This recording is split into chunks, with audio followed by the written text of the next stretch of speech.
You know, we all tend to think that if you want massive success, you need to take massive action. But what if that's not quite right? What if the real secret to getting incredible results isn't about those huge, earth-shattering changes, but instead, it's about the tiny, almost invisible improvements you make day in and day out? Well, that's the powerful idea behind James Clear's amazing book, Atomic Habits. So, just think about this for a second.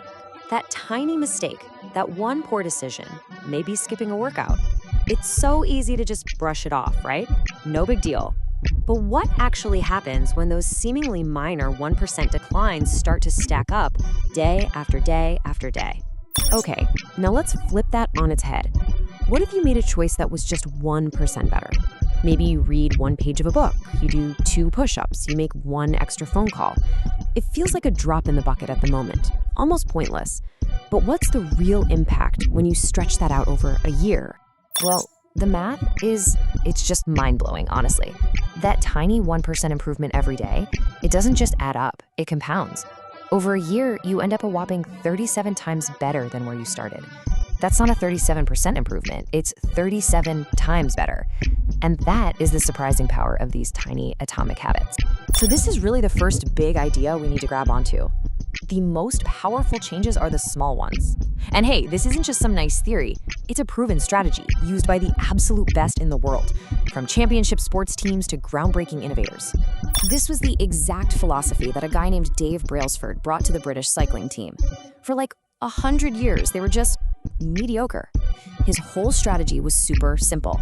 Let's just improve everything we do by 1%. He had this deep belief that all those tiny gains would eventually add up to something extraordinary. And when I say they got obsessive about this, I mean obsessive. They tested different massage gels to see which one helped muscles recover faster. They hired a surgeon to teach the cyclists how to wash their hands properly, just to cut down on colds. They even figured out the perfect pillow for each individual rider to get them the best possible night's sleep. They even painted the inside of the team truck white so they could spot tiny bits of dust that might mess with the bike's performance. The results? Absolutely historic.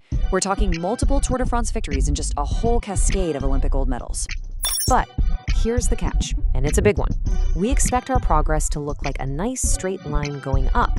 In reality, though, the most powerful results are delayed. This creates what James Clear calls the valley of disappointment. It's that frustrating gap between what we think should be happening and what's actually happening. And you know what? This is the exact point where most people give up, usually right before the real breakthrough happens. The San Antonio Spurs, one of the most successful basketball teams ever, actually have this quote hanging in their locker room. It's such a powerful reminder that the final dramatic result, the rock finally splitting in two, it only happens because of all those hundreds of seemingly useless hits that came before it. True mastery, it just requires patience. Okay, so if we know we have to be patient, what's a better way to think about our habits? This is where the strategy gets really, really interesting. See, the problem usually isn't our habits themselves. It's that we're focused on the what, the outcome, instead of focusing on the who, the person we want to become. You can see it laid out perfectly here. The difference is subtle, but it's absolutely profound.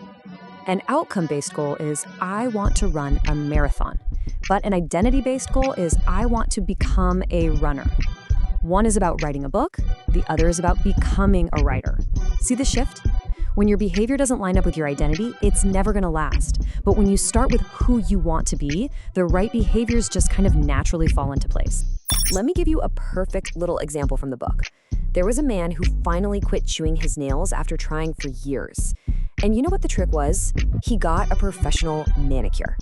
For the first time, he was actually proud of how his nails looked.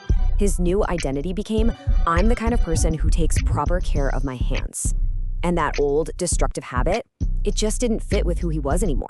So, how do we actually do all this? Well, James Clear gives us this incredibly practical, easy-to-use toolkit he calls the 4 laws of behavior change. And you can use them to build good habits and, maybe just as importantly, to finally break the bad ones. It's super simple, really. Every single habit you have, good or bad, follows the same 4-step loop. First, there's the cue, which triggers your brain. Let's say it's your phone buzzing. That leads to a craving to see what the notification is. That craving then motivates a response. You pick up your phone.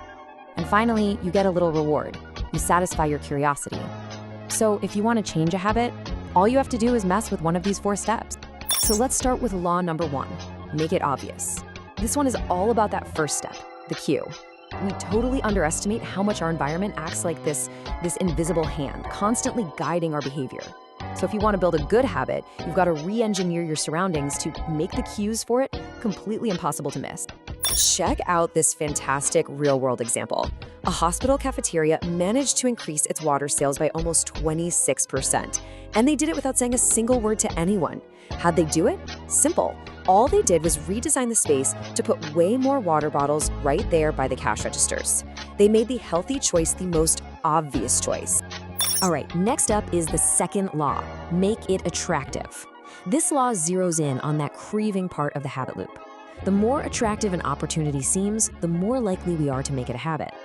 A really great strategy here is to pair something you need to do with something you already want to do. ABC television did this brilliantly with their Thursday night lineup. They didn't just promote the TV shows, they promoted the whole experience. They branded it TGIT, Thank God It's Thursday, and they encouraged viewers to turn it into a ritual with wine and popcorn. They bundled what they needed people to do, watch their shows, with what people already wanted to do, which was relax and unwind after a long week. Genius. Now for law number 3, and this one might be the most practical of all. Make it easy. This law is so simple, but it's really profound. Human beings, at our core, are fundamentally wired to follow the path of least resistance. The more effort or friction there is to doing something, the less likely we are to actually do it. There was this amazing experiment a photography professor ran. He split his class into 2 groups. He told one group they'd be graded on the sheer quantity of photos they took. He told the other group they'd be graded on the quality of just one single perfect photo. At the end of the term, guess where all the best photos came from? The quantity group. Every single time. Why? Because they were taking action. They weren't stuck in their heads theorizing about perfection. They were out in the world, practicing, learning, and getting better just through sheer repetition. And you can do the exact opposite of this to break bad habits. Just increase the friction. Make them harder to do. Unsubscribe from all those tempting marketing emails. Delete the social media apps from your phone. James Clear even had his assistant reset his social media passwords every Monday morning and would only give them back to him on the weekend. These are what he calls commitment devices. Choices you make right now to lock in better behavior for your future self. Okay, so you've used the laws, you've started some new habits. Fantastic. But how do you actually stick with them when that initial excitement starts to fade? This final section is all about how to stay motivated for the long haul. And the secret, really, is to make sure you're playing a game you can actually win. This is something known as the Goldilocks rule. We humans, we love a good challenge, but only if it's in our optimal zone of difficulty. If a task is way too easy, we get bored. If it's way too hard, we get discouraged and quit. The key is to find those tasks that are just right, the ones that push you right up to the edge of what you can currently do. And finally, this is so important. The danger of having good habits is that they can put us on autopilot. To make sure you're still pointed in the right direction, you have to build in some time for reflection and review. You know, a lack of self-awareness is poison. Reflection is the antidote. You gotta ask yourself, hey, are these habits still serving the person I want to become? So that brings us right back to the beginning, to this final crucial question. It's not about finding the perfect plan or waiting for a lightning bolt of motivation. It's all about just starting small. So what is the one tiny 1% change you can make today that will start compounding for the person you want to be tomorrow?